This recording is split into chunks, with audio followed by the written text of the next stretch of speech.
আবু সুফিয়ানের শক্ত মেজাজ দেখে শাহরিয়ার ঘাবড়ে গেল। আরে না না আঙ্কেল, আপনি প্লিজ মনে কিছু নেবেন না। চাচা পুরাতন কালের মানুষ, এসব বোঝে না। আরিফ চৌধুরী ছেলের সাথে তাল দিলেন। হ্যাঁ আসলাম। কি যে সব বলো না তুমি, সম্পর্ক করতে এসেছি, ভাঙতে নয়। এরপর বেশ কিছুক্ষণ তারা বসে কথা বলে। আরিফ চৌধুরী বলেন, আমি চেয়েছিলাম আজ শেরিন মাকে আংটি পরিয়ে যাব, কিন্তু সেসব হলো না। যাই হোক, আপনি কি সিদ্ধান্ত নিলেন আমাকে জানাবেন। জি অবশ্যই। শাহরিয়ার সহ সবাই উঠে দাঁড়ায় বেরিয়ে যাবে, কিন্তু শাহরিয়ার বারবার তাকাচ্ছিল একটু সেরিনকে দেখবে বলে। আবু সুফিয়ান বুঝতে পেরে বললেন, বাবা শাহরিয়ার, তুমি কি শেরিনের সাথে দেখা করতে চাও? শাহরিয়ারের চোখ উজ্জ্বল হয়ে গেল। জি, পারবো কি? হ্যাঁ যেতে পারো, শেরিনের রুম ওইদিকে। শাহরিয়ার খুশি হয়ে গেল। সে দ্রুত সেরিনের রুমের দিকে এগিয়ে গেল। সেরিনের জ্বর চলে এসেছে। সেরিন ঘাবড়ে গেলে ওর এমন হয়। কক্সবাজার থেকেও সেরিনের এই কারণেই জ্বর এসেছিল। কায়ানের বোল্ড কনফার্মেশন সেরিন হজম করতে পেরেছিল না। তখনও সেরিন প্যানিক অ্যাটাক করেছিল। নূরবানু শিকদার মেয়ের পাশে বসে আছেন। হুট করেই মেয়েটা ঘাবড়ে গেল কেন তিনি বুঝতে পারলেন না। এমনটা সেরিনের সাথে তখন হয় যখন সেরিনের ছোট্ট স্বচ্ছ মনটা কোনো কঠিন সত্যি মেনে নিতে পারে না। এটা তিনি জানেন। তবে আজ কি হলো, এই বিষয়ে সেরিনের সাথে কথা বলতে হবে। এমন সময় রুমে আসে শাহরিয়ার। আন্টি আসবো? নূরবানু শিকদার ফিরে চায়। হ্যাঁ বাবা এসো। শাহরিয়ার ভেতরে প্রবেশ করলো। মেহগুনি খাটের ডিজাইন করা একটা জব্দ খাট, তার উপর নীল রঙা একটা বেডশিট। সেরিনের পরনে গোলাপি রঙা একটা ড্রেস, ওর গায়ে নূরবানু শিকদারের হাতে বোনা একটা কাঁথা। মেয়েটার চোখ বন্ধ, মায়াবী চোখ জোড়া অসম্ভব সুন্দর দেখাচ্ছে। সেরিনের রুমটা গোছানো। সেরিনের রুমে একটা সুন্দর মিষ্টি ঘ্রাণ আছে। শাহরিয়ার অনুভব করে সেটা। শাহরিয়ার অপলক দৃষ্টিতে তাকিয়ে রয় সেরিনের দিকে। নূরবানু শিকদার বলেন, তুমি বসবে? শাহরিয়ারের ভেতরে খটকা লাগে। না না আন্টি, আপনি বসুন। যদি কিছু মনে না করেন, শেরিনের নাম্বারটা পেতে পারি? না, কেন? শেরিনের ফোন নেই। কি বলে? ওর তো বয়স হয়েছে। হ্যাঁ বয়স হয়েছে। ওর ফোন ছিল, পরে ট্যুরে গেল আমার বড় মেয়ের সাথে, তারপর ওখান থেকে ফোনটা ভেঙে গিয়েছে। বড় আপুর সাথে গেছিল? হ্যাঁ আমার বড় মেয়ের সাথে ওর বড় ভাসুর, তার স্ত্রী। বড় ভাসুরের নাম কি? শিকদার কায়ান মাহবুব। সেদিন রাস্তায় কি ওই লোকটাই ছিল? শাহরিয়ার ভাবতে পারে না আর কিছু। সে বিদায় নিয়ে বেরিয়ে যায়। রাত 8টা। কায়ান বসে আছে লিভিং রুমে। অপরদিকে শিমুল এসে বসলো। বাচ্চাদের খাইয়ে একটু টিভি দেখতে পাঠিয়েছে সে। কায়ান নিজের ফোনে কিছু করছিল। এমন সময় শিমুলের ফোনে কল করে ওর মা। শিমুল কল কেটে ব্যাক করে। শিমুলের হাতে ছিল পানির গ্লাস, তাই সে ফোন লাউডে দেয়। হ্যালো মা। কেমন আছিস মা? আমি ভালো, তুমি? এই তো ভালো। শেরিনের কি খবর? সেরিন নামটা শুনে কায়ান ফোন থেকে মনোযোগ সরিয়ে শিমুলের দিকে তাকায়। শিরিন অসুস্থ রে মা। কেন, কি হয়েছে? আমি তোর সাথে কথা বলবো, কিন্তু তার আগে অনেক কিছু হয়ে গেল। জামাই বাবাকে বলিস শেরিনের জন্য ভালো সম্বন্ধ এসেছে। ছেলে আর্মির ক্যাপ্টেন, কিছুদিন পর মেজর হয়ে যাবে। তার বাবা এসেছিল আজ শেরিনকে দেখতে। শেরিন ওই সময় কোনোভাবে প্যানিক অ্যাটাক করেছে। এখন ভীষণ জ্বর ওর শরীরে। ও মা, কি বলো? শেরিন অসুস্থ? আগে বিয়ে ফিরে পড়ে? হ্যাঁ তোর বাবা বলেছে। আমার মেয়ের সুস্থতা আগে, কিন্তু ছেলেটা ভালো রে মা। তুই জামাইকে বলিস তো, সেও যাতে একটু খোঁজ নেয়।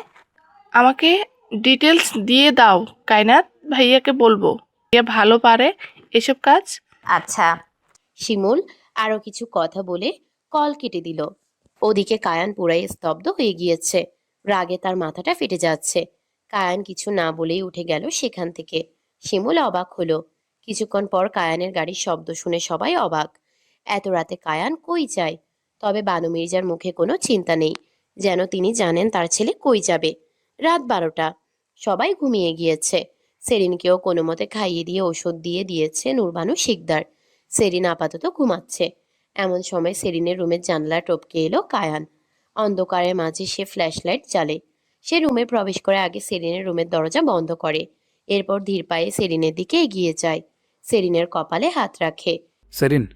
সেরিন নড়ে চড়ে না, কোনো রেসপন্স করে না। কায়ান সেরিনের কপালে চুমু খায়। এরপর সেরিনের কপালে কপাল ঠেকিয়ে আবার ডাকে সেরিনকে। সেরিন ওয়েক আপ, আমি কায়ান। সেরিন আদো আদো শুনতে পায় কথাগুলো। সে হালকা নড়ে চড়ে উঠে। কায়ান ফের ডাকে সেরিনকে। ওয়েক আপ লাভ। সেরিন চোখ খুলে তাকায়। ফোনের আলোতে কায়ানের মুখশ্রী স্পষ্ট। সেরিনের ভেতরে থাকা ইমোশনগুলো হুট করেই বেরিয়ে এলো। সেরিন জড়িয়ে ধরলো কায়ানকে। কায়ান সেরিনের পিঠে হাত রাখে। Relax, I am here. Serin নীরবে কাঁদছে। সেরিন চাপা স্বভাবের। ও চাপা কান্না করে। ওর কান্নায় কোনো শব্দ হয় না। কায়ান শক্ত করে সেরিনকে জড়িয়ে রাখে, যেন ছাড়লেই হারিয়ে যাবে। সেরিন, এত ঘাবড়ে যাও কেন? আমি আছি তো। কই আছি? থাকলে কারো সামনে আমাকে বসতে হতো না? অভিমান করেছে মেয়েটা, কায়ান বুঝে। কিন্তু কায়ান ভেবেছিল সে সবটা ঠিক করে দিয়েছে। কিন্তু এই শাহরিয়ার যে এত বড় প্লেয়ার তা জানতো না কায়ান। সে সেরিনের পিঠে হাত বুলিয়ে দেয়। সেরিনের মুখটা নিজের সামনে এনে সেরিনের উষ্ঠদয় আঁকড়ে ধরে। পরম আদরে ভালোবাসা দিতে থাকে। কিছুক্ষণ পর কায়ান সরে আসে। রিল্যাক্স সেরিন, আমি কথা দিচ্ছি কারো চোখ পড়তে দেবো না তোমার উপর। সেরিন একটু সরে আসে। ফুপ্পাতে ফুপ্পাতে বলে। মিঠু, কোথায় ছিলেন তাহলে বিকেলে? কায়ান নিজের কান ধরে বলে। সরি লাভ, তখন আমি জানতাম না। আমার ফোন দিন, আমার ফোন ঠিক করে দিন। এনেছি, ফোন এনেছি। সেরিন চোখ তুলে তাকায়। হ্যাঁ। সেরিন নাক টেনে বলে। কিন্তু বাড়িতে কি বলবো? কাল আমি আসবো, এসে ফোন দিয়ে যাব সবার সামনে, আর বলবো আমার থেকেই তোমার ফোন নষ্ট হয়েছে, তাই আমি ফেরত দিয়ে গেলাম। কায়ান আলতো করে সেরিনের ফুলে থাকা নাকে চুমু দিল। তারপর তাকে নিজের বুকে জড়িয়ে ঘাটের সাথে হেলান দিয়ে রাখলো। পাগল মেয়ে, এত ভয় পাচ্ছ কেন? আমি তো আছি। সেরিন কাপা গলায় বলল। ওরা আজ আমার আংটি পরিয়ে দিত, আমি শুনেছি। কায়ান হালকা হেসে মাথা নাড়ল। পাগল নাকি? কার এত সাহস আছে? সেরিনও একটু হাসলো। হ্যাঁ, কারোরই তো সাহস নেই। দুজনেই হেসে উঠল। কায়ান স্নেহ ভরে সেরিনের কপাল, চোখ আর গালে চুমু খেলো। নরম গলায় বলল। আমি আছি সেরিন। সেরিন নিশ্চিন্তে আঁখি পল্লব জোড়া এক করলো। কায়ানের শরীরের পুরুষালী ঘ্রাণ সেরিনকে শান্ত করছে। সেরিনকে গভীর নিদ্রায় মগ্ন দেখে কায়ান দীর্ঘশ্বাস ফেলে। সেরিনের কপালে ঘামে লেপ্টে থাকা ছোট ছোট চুলগুলো সরিয়ে দেয় মৃদু হাতে। এরপর ওষ্ঠ ছোঁয়ায় কপালে। কায়ানের চোখে ঘুম নেই। তার মস্তিষ্কে এখন নানান ধরনের চিন্তা ঘুরপাক খাচ্ছে। কায়ান নিজের এসব দুশ্চিন্তা কোনোভাবেই দূর করতে পারছে না। এভাবেই প্রহরগুলো কেটে যেতে লাগে। ফজরের আজান দিবে কিছুক্ষণ পরেই। ভোরের আলো ফুটবে কিছুক্ষণের মাঝে। কায়ান তখনও ঘুমায়নি। না ঘুমের দীর্ঘ ক্লান্তিতে তার দুটি চোখ রক্তিম আভায় ভরে উঠেছে, যেন অনিদ্রায় নীরব যন্ত্রণায় জেগে থাকা দুই জ্বলন্ত প্রদীপ। কায়ান ধীরে নিজের হাতের উপরে থাকা সেরিনের মাথাটা নিচে বালিশে রাখে। সেরিনের দিকে ঝুঁকে ওর মুখশ্রী জুড়ে সমস্ত ভাঁজগুলো লক্ষ্য করে। সেরিনের সমস্ত গালে হালকা চুমু খায়। এরপর একটা স্টিকি নোট নিয়ে কিছু লিখতে শুরু করে। আমি আশেপাশে আছি, ঘুম থেকে উঠে রিল্যাক্স হয়ে যেও। আমি আছি সেরিন, কথা দিচ্ছি আমি আছি। কায়ান নোটখানা লিখে সেরিনের হাতে লাগিয়ে দেয়। এরপর সে আসার পথ দিয়েই ফিরে যায়। আজও সেরিনদের বাসা থেকে বেশ খানিকটা দূরেই গাড়িটা দাঁড় করানো ছিল। কায়ান সেদিকে এগিয়ে যায়। গাড়িটার চাবি দিয়ে আনলক করে উঠে বসে গাড়ির ভেতর। এখান থেকে ঘন্টা খানেক পথ পাড়ি দিলেই হিমেলের এলাকা, যেখানে সে বাড়ি করেছে। হিমেলের পোস্টিক চট্টগ্রাম হলেও বউ বাচ্চা নিয়ে সে এ বাড়িতেই থাকে। কায়ান রওনা করে হিমেলদের বাড়ির উদ্দেশ্যে। মিনিট 10 পর ফজরের আজান শোনা যায় মসজিদ থেকে। মুয়াজ্জিনের কণ্ঠে যেন জাদু আছে। এত সুন্দর করে আজান দিচ্ছেন যা শুনে কায়ানের মনটা শান্ত হয়ে গেল। কায়ান গাড়িটা থামিয়ে দিল মসজিদের সামনে। এত সুন্দর কণ্ঠে যে মসজিদ থেকে আজান দেওয়া হচ্ছে, সেখানে তাকে নামাজ পড়তে যেতেই হবে। কায়ান গাড়ি থেকে নেমে সোজা চায়। চারদিকে জঙ্গলে ঘেরা পরিবেশ। আশপাশ থেকে প্রায় সব পুরুষই হেঁটে আসছে মসজিদের দিকে। কিন্তু মানুষের তুলনায় মসজিদটা খুবই দুস্থ মনে হলো কায়ানের। কায়ান এগিয়ে গিয়ে চাপকল থেকে উঁচু করে ভেতরে চলে যায় নামাজ পড়তে। মুয়াজ্জিন নামাজ শেষ করে মোনাজাত ধরে।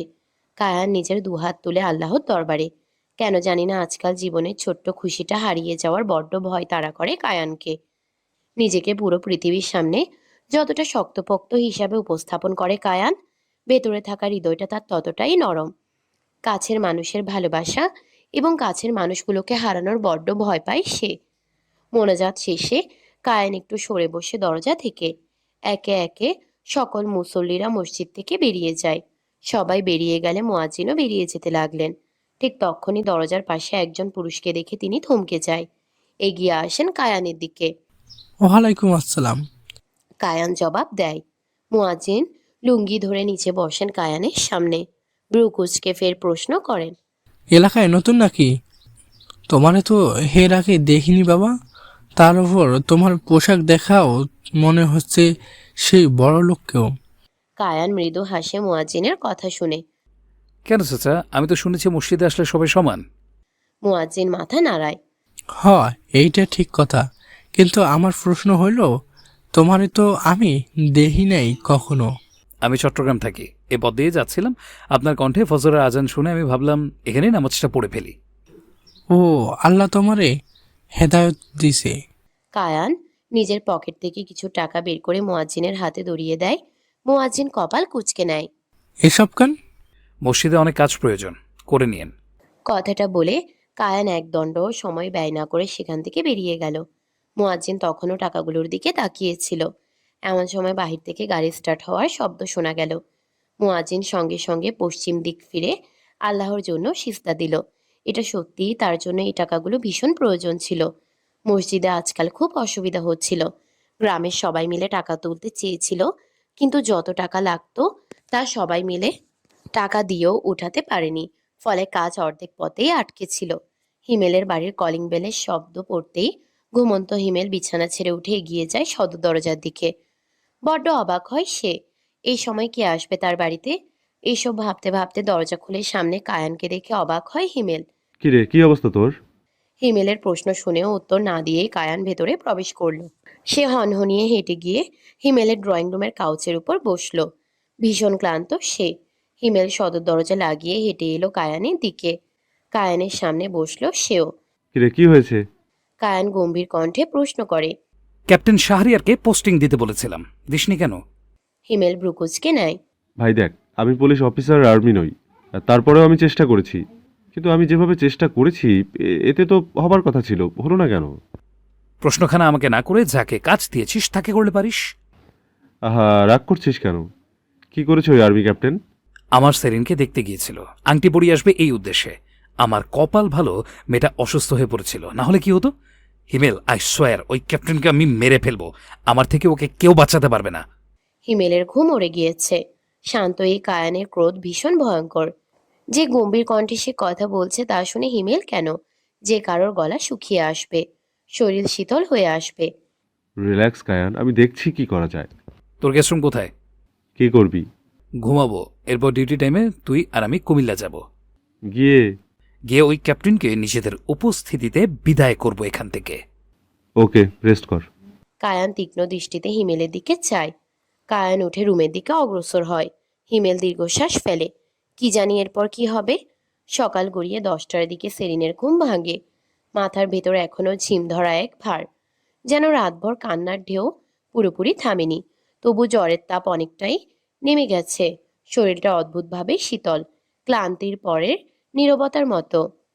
ঘামে ভেজা শরীর থেকে এক ধরনের কটু গন্ধ ভেসে আসে, যা নিজেকেই অস্বস্তিতে ফেলে। বিছানায় উঠে বসতেই চুলগুলো গুছিয়ে বাঁধতে হাত তোলে সে।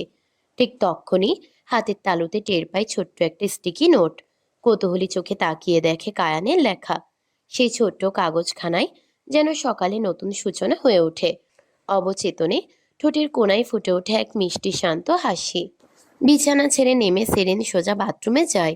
গোসল সেরে তোয়ালে দিয়ে ভেজা চুল মুছতে মুছতে যখন ঘরে ফিরে আসে, তখন যেন তাকে আর আগের মতো লাগে না। গত রাতের অসুস্থ ভেঙে পড়া মেয়েটি কোথায় হারিয়ে গেছে। আজ সে অনেকটাই হালকা ফুরফুরে। মৃদু গুনগুন করতে করতে লম্বা চুলগুলো আছড়ে নিচ্ছিল সে। মনে হয় কায়ান নামের মানুষটা তার ভেতরের তুমুল ঝড়টা থামিয়ে দিয়েছে। গত রাতের ঘটনাগুলো মনে পড়তেই আবারও তার ঠোঁটে ভেসে ওঠে নরম লাজুক এক হাসি, যেন সব কষ্টের ভেতর দিয়েই ধীরে ধীরে জন্ম নিচ্ছে এক নতুন সকাল। কায়ান নামক মানুষটার থেকে পালাতে পালাতে কখন যেন নিজের সমস্তটুকু দিয়ে ভালোবেসে ফেলেছে সেরিন। নিজেকে এই চরম সত্যির থেকে কোনোভাবেই দূরে সরিয়ে নিতে পারছে না সে। কুমিল্লার সদর উপজেলার আর্মি ক্যাম্পে পরপর 3টা গাড়ি এসে থেমেছে। আশ্চর্যের বিষয় হলো কলেজ বন্ধ থাকাকালীন বাহির থেকে কেউই ভেতরে প্রবেশ করতে পারে না। তখনই ক্যাম্পের সবাই নিজেদের বিকালের সময়টাকে উপভোগ করছিল। কেউ কেউ ক্রিকেট খেলছিল, আবার কেউ অন্য কিছু করছিল। বিলের পাশে কলেজ হওয়ায় ফুরফুরে বাতাস হচ্ছে প্রচুর। 3টা কালো গাড়ি দেখে উপস্থিত সকল আর্মি সোলজার নিজেদের স্থানে দাঁড়িয়ে যায়। তারা কিছু বলবে তার আগেই মাঝের গাড়িটা থেকে বেরিয়ে আসে দুজন সুদর্শন পুরুষ। দুজনের চোখেই সানগ্লাস। মৃদু একফালি রোদে দুজনের উপরে এসে পড়েছে, তাই দুজনকে আরো আকর্ষণীয় দেখাচ্ছে। কায়ান এবং হিমেল দুজন গাড়ির দরজা লাগিয়ে সোজা হেঁটে যায় সামনের দিকে। দুজনের দৃপ্ত পদচারণায় যেন চারপাশের বাতাসও থমকে দাঁড়ায়। তাদের সেই প্রভাবশালী উপস্থিতিতে বিস্ময়ে স্তব্ধ হয়ে উপস্থিত সকলে নিঃশ্বাস বন্ধ করে তাকিয়ে থাকে। হিমেল সোজা গিয়ে একজন সোলজারকে জিজ্ঞেস করে, ক্যাপ্টেন শারিয়ান কোথায়? জি ক্যাপ্টেন, নিজের রুমে বিশ্রাম নিচ্ছেন। রুমটা কোন দিকে? সোজা গিয়ে বামে। ওকে। হিমেল ঠিকানা নিয়ে কায়ানের সাথে সেদিকে অগ্রসর হয়। পেছনে থাকা আর্মি সৈনিকরা কানাঘুষা করতে থাকে এরা আসলে কারা সেটা নিয়ে। শাহরিয়ার নিজের রুমে বসে নিজের ফোনের দিকে তাকিয়ে আছে। হয়তোবা সে ফোনে কিছু দেখছে। খুবই মনোযোগ দিয়ে সে ফোনের দিকে তাকিয়ে আছে। এমন সময় দরজা ঠেলে ভেতরে প্রবেশ করলো কায়ান এবং হিমেল। শাহরিয়ার ওদের দিকে ভ্রুকুচকে তাকায়। ওর রুমে এভাবে পারমিশন ছাড়া কেউ ঢুকে গেল? বাহিরে সৈনিকরা কি করছে? কায়ান ভেতরে প্রবেশ করে শাহরিয়ারের হাতের ফোনটার দিকে লক্ষ্য করে। সেখানে সেরিনের ছবি। বিষয়টা খেয়াল করেই কায়ানের মাথায় রক্ত উঠে যায়। সে প্রচণ্ড ক্রোধে হাত মুঠো করে নেয়। হিমেল বিষয়টা লক্ষ্য করে কায়ানের হাত ধরে রিল্যাক্স হতে ইশারা করে। ততক্ষণে শাহরিয়ার বিরক্ত কণ্ঠে জিজ্ঞেস করে, আপনারা কারা? এভাবে আমার রুমে প্রবেশ করেছেন কেন? আমি এসপি হিমেল। শাহরিয়ার ভ্রুকুচকে তাকায়। সরি, কিন্তু আপনাকে চিনি না। চেনার জন্য এখানে আসিনি মিস্টার শারিয়ান, এসেছি একটা বিশেষ কারণে। জানতে পারি কি কারণটা কি? শাহরিয়ারের রুমেই কায়ান এবং হিমেলের অপর সাইডে শাহরিয়ার বসে আছে। তিনজনের মুখশ্রী গম্ভীর, পরিবেশ থমথমে, পূর্বাভাস ঝড়ের। খানিকক্ষণে নীরবতা কাটিয়ে শাহরিয়ার গম্ভীর কণ্ঠে বলে ওঠে, আপনি বলতে চাইছেন শিরিনকে ছেড়ে দিতে। জানতে পারি কি আপনি শিরিনের কি হন মিস্টার? শাহরিয়ার প্রশ্নের উত্তরে কায়ান বাঁকা হেসে বলে, শি ইজ মাইন। আমি ওর কে হই, কিভাবে হই, কখন হই থেকে বড় কথা হচ্ছে সে আমার। সরি টু সে, আপনি কি শিরিনকে কোনোভাবে নিজে পণ্য মনে করছেন? মিস্টার শাহরিয়ার, আপনাকে এইসব প্রশ্নের উত্তর দেওয়ার জন্য আমরা এখানে আসিনি। আমার সেরিনের থেকে দূরে থাকবেন। আমার সেরিন কাল আপনার জন্য অসুস্থ হয়ে পড়েছিল। আমি চাই না তার উপরে আর কোনো প্রেশার আসুক। আপনি যদি ভালো মানুষের মতো পিছিয়ে না যান, তবে আমাকে অসৎ পথ অবলম্বন করতে হবে। শাহরিয়ার রেগে বসা থেকে উঠে দাঁড়ায়। স্বভাবত ধৈর্যশীল শাহরিয়ার তখন ধৈর্যহারা হয়ে চিৎকার করে বসে, আপনি যা বলবেন আমাকে সেটাই করতে হবে নাকি? আমি শিরিনকে ভালোবাসি। আমি ওকে বিয়ে করব, পারলে ঠেকান। হিমেল এবার কিছুটা ভয় পেয়ে যায়। এই জন্য নয় যে শাহরিয়ার ওদের ধমকাচ্ছে, বরং এই জন্য যে কায়ান এবার না একে এখানেই শুট করে দেয়, তাহলে তো বিপদ হয়ে যাবে। শাহরিয়ার একজন আর্মি ক্যাপ্টেন, এই মার্ডার চাইলেও ধামাচাপা দেওয়া যাবে না। তবে হিমেলকে অবাক করিয়ে দিয়ে কায়ান শান্ত কণ্ঠে হেসে ওঠে, গম্ভীর সে হাসি, যেন শব্দ শুনেই শরীর হিমশীতল হয়ে আসবে। মিস্টার শাহরিয়ার, সেরিন আমার পাগলামি। আপনাকে শান্ত মেজাজে বললাম, শুনলেন না। পরবর্তীতে আমি যা করব সেটা সহ্য করার জন্য প্রস্তুতি নিন। মনে রাখবেন, শিকদার কায়ান মাহবুবের জিনিসে চোখ দেওয়া মানে জীবন থেকে হাত ধুয়ে বসা। শেষ কথাটা বলে কায়ান উঠে দাঁড়ায়, বেরিয়ে যায় রুম থেকে। হিমেলও কায়ানের পিছু পিছু বেরিয়ে যায়। শাহরিয়ার তাকিয়ে রয় সেদিকে। শিকদার কায়ান মাহবুব নামটা সে শুনেছে। কিছুটা মাথা কাটিয়ে শাহরিয়ার বুঝতে পারে এটা কে ছিল। খানিকটা ভয় পেয়ে যায় সে। তবে সে দ্রুতই সার্চ করে। কায়ানের বউ বাচ্চা আছে এটা শুনেছিল। শিওর হবার জন্য সে সার্চ করে কায়ান সম্পর্কে। কায়ানের বউ বাচ্চা আছে। শাহরিয়ারের মাথায় কিছুই ঢুকছে না। সে সেরিনের সাথে কথা বলবে ঠিক করে। তাই সে গাড়ির চাবি নিয়ে বেরিয়ে যায়। তখনই বাহিরে থাকা সৈনিকরা দেখে ওই 3টা গাড়ি চলে গেলে শাহরিয়ারও বেরিয়ে গেল। তবে এই বিষয়ে ওরা বেশি মাথা ঘামায় না। গাড়িতে বসে হিমেল কায়ানকে জিজ্ঞেস করে, কি করবি এখন? মেরিনকে ডিভোর্স দেব। সাইন করিয়েছিস? কায়ান বাঁকা হাসে। হ্যাঁ, এই সাইনটার জন্যই এতদিন সহ্য করলাম ওকে। কিভাবে করালি সাইন? কায়ান বাঁকা হাসে।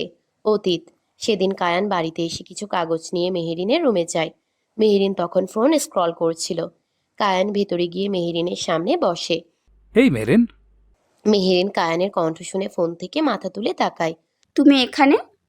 কেন, স্ত্রীর রুমে আসাটা কি বারণ? আরে না না, থাক কেন, বসো।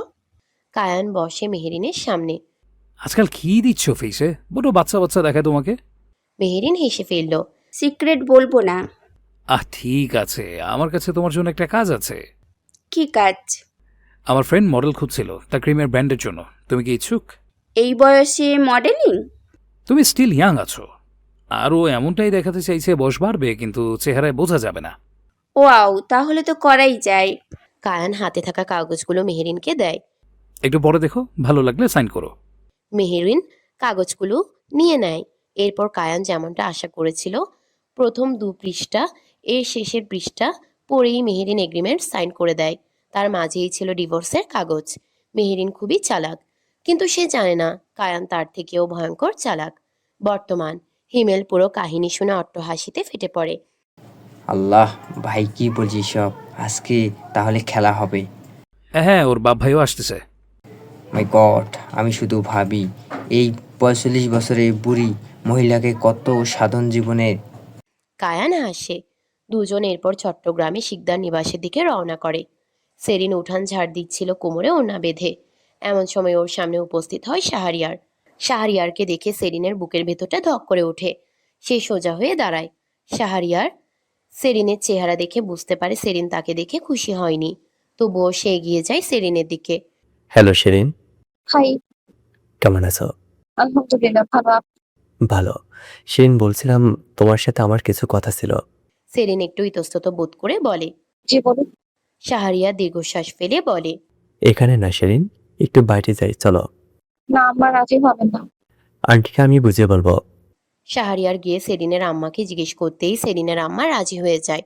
সেরিন বড্ড বিরক্ত হয়। কেন তার আম্মাকে রাজি হতে হবে? তবে তার কাছে না করার আর কোনো উপায় নেই। যেতে হবে তাকে। বিলের পাশে একটি ছোট্ট বাঁশের তৈরি গ্রাম্য ক্যাফে। দক্ষিণ দিক থেকে ফুরফুরে বাতাস আসছে ভেতরে। চারিদিকে বেশ নানান রঙের গোলাপ গাছ। সেরিন এবং শাহরিয়ার বসে আছে মুখোমুখি। শাহরিয়ার কফি অর্ডার করেছে। কফি দিয়ে গিয়েছে ওয়েটার, কিন্তু সেরিন হাত দেয়নি কফিতে। শাহরিয়ার কফির কাপে চুমুক বসিয়ে বলে। কি হলো, খাও। সেরিন মৃদু হেসে কাপটা হাতে নেয়। জি বলুন, কি বলবেন? শিকদার কায়ান মাহবুবের সাথে তোমার কি সম্পর্ক? শিকদার নিবাস চট্টগ্রাম। লিভিং রুমে খানিকটা নীরবতা। পুরো শিকদার পরিবার তখন এক জায়গায় বসে। শিমুলের দুপাশে জারিফ চিনু বসে। আহি কায়ানের আয়োজন দেখে কিছুটা ধারণা করেছে এরপর কি ঘটতে চলেছে। মেয়েটা একটু বেশিই বোঝে। আহি দুহাত বুকের কাছে বেঁধে দাঁড়িয়ে আছে। বানু মির্জা সবার সামনে বসে। তিনি কায়ানের দিকে তাকিয়ে বললেন। কায়ান, কি হয়েছে বাবা? কায়ান একবার হিমেলের দিকে তাকায়। হিমেল ওকে ইশারা করে। কায়ান এবং হিমেলের এই ইশারা ধরে ফেলেছে মেহেরিন। সে বুঝতে পেরেছে ওদের ভেতর কিছু চলছে, তবে সেই মুহূর্তে চুপচাপ বসে আছে। কায়ান এবার মেহেরিনের দিকে তাকিয়ে টেবিলের উপর 2টো কাগজ রাখে। মেহেরিন ব্রুকুচকে তাকায়। এটা কি? কায়ান একবার আহির দিকে ফিরে চায়। জি ভাই। জারিফ জিনুকে নিয়ে যাও। আচ্ছা ভাই। আহি সেখান থেকে জারিফ চিনুকে নিয়ে চলে যায়। এখন সেখানে শুধু বড়রা উপস্থিত। জেবরান কোথাও না কোথাও কায়ানের পরিকল্পনা সম্পর্কে অবগত। শিমুল ফিসফিসিয়ে জিজ্ঞেস করে। কি করতে চাইছো ভাইয়া? জানি না, তবে যাই করবেন না কেন, আমি ভাইয়ের পাশে আছি। শিমুল আর কিছু বলে না। মেহেরিন কাগজগুলো হাতে নিয়ে পড়তে শুরু করে। প্রথমটা কন্ট্যাক্ট পেপার, যেই পেপারখানা মেহেরিনের বাবা বানিয়েছিল কায়ান এবং মেহেরিনের বিয়ের আগে, এবং পরেরটা ডিভোর্স পেপার। তাতে মেহেরিনের স্বাক্ষর স্পষ্ট। মেহেরিন উঠে দাঁড়ায় বসা থেকে। ইয়ার কি করছো আমার সাথে? এগুলো কি কায়ান? আমি তোমাকে এত সহজে ছাড়বো না, শুনে রাখো। আমার সাথে এসব তুমি ঠিক করছো না। মেহেরিনের চিৎকার শুনে কোনো প্রকার প্রতিক্রিয়া দেখায়নি কায়ান। সে শান্ত দৃষ্টিতে মেহেরিনের দিকে তাকিয়ে। মেহেরিন চিৎকার করতে করতে এক পর্যায়ে কায়ানের প্রতিক্রিয়া না পেয়ে বিরক্ত হয়ে বসে পড়ে। আম্মা, আপনি কায়ানকে বলুন এসব নাটক বন্ধ করতে। কায়ান তখন হিমেলকে ইশারা করে। হিমেল উঠে লিভিং রুমের দেয়ালে লেগে থাকা বড় এলইডি টিভিতে একটা কেবল সেট করে একটি ভিডিও অন করে। কিছু অডিও ক্লিপসও আছে। স্পষ্ট কথোপকথন মেহেরিন এবং ওই লোকগুলোর, যারা কায়ান এবং সেরিনকে মারতে চেয়েছিল। কায়ান কিং স্টাইলে পায়ের উপর পা তুলে বসে আছে। তার ভেতরে কোনো হেলদোল নেই। মেহেরিন সবটা দেখে স্তব্ধ হয়ে দাঁড়িয়ে। বানু মির্জা সবকিছু দেখলেন শান্ত হয়ে। এরপর নিজে বসা থেকে উঠে দাঁড়ালেন। মেহেরিন কিছু বুঝে ওঠার আগেই ঠাস ঠাস করে 2-4টা চড় পড়ে তার গালে। মেহেরিনের চুলগুলো এলোমেলো হয়ে ওর মুখের সামনে চলে আসে। আরেকটা থাপ্পড় মারার আগে শিমুল শাশুড়িকে ধরে বসে। আমার থামুন। বানু মির্জা হুঙ্কার ছেড়ে ওঠেন, যেন কায়ানের প্রতিরূপ। ছাড়ো আমাকে বৌমা, কাল নাগিনী পুষেছি আমি এত বছর, এর থেকে তাজা সাপ পুষলেও মনকে সান্ত্বনা দেওয়া যেত। এত বড় বেহায়ার নির্লজ্জ মেয়ে তোকে তোর বাপ আমার ছেলের ওপর থুপে দিয়েছিল, শুনেছিস তুই? অসভ্য মেয়ে, আমার ছেলেকে মারতে গুন্ডা পাঠাস? হিমেল, ওকে অ্যারেস্ট করার ব্যবস্থা করো। হিমেল বাঁকা হাসে, মেহেরিনের সামনে এগিয়ে এসে বলে, শিওর আন্টি, কিন্তু তার আগে একটু জিজ্ঞেস করে দেখুন তো কায়ানকে ছাড়বে কিনা সহজ কথায়, না হলে আমাকে অন্য পথ বাছতে হবে। মেহেরিন নিজের আশেপাশের পরিস্থিতি বুঝতে পারছে। সে সম্পূর্ণ দিক দিয়ে আটকা পড়ে গিয়েছে। এই মুহূর্তে বাঁচার একটাই পথ, এদের থেকে দূরে যাওয়া। যা ভাবা তাই কাজ। মেহেরিন বানু মির্জার পায়ের কাছে বসে পড়ে। ক্ষমা করে দিন মা, আমি চলে যাচ্ছি, আমি চলে যাব, প্লিজ আমাকে ক্ষমা করে দিন। বানু মির্জা মুখ ফিরিয়ে নিলেন। ওই মুখ খেয়ে আমাকে মা বলে ডাকবে না, বেরিয়ে যাও এক্ষুনি এ বাড়ি থেকে। তোমার বাপকে বলে দিও এবার আমার সাথে তেরামি করলে এই বানু মির্জা সব ধ্বংস করে দেবে। স্বামীহীন সেই অসহায় বানু মির্জা মরে গিয়েছে। মেহেরিন মাথা নামিয়ে দাঁড়িয়েছিল। বানু মির্জা হনহনিয়ে ভেতরের দিকে চলে গেলেন। যেতে যেতে বললেন, এক্ষুনি বেরিয়ে যাবা এ বাড়ি থেকে।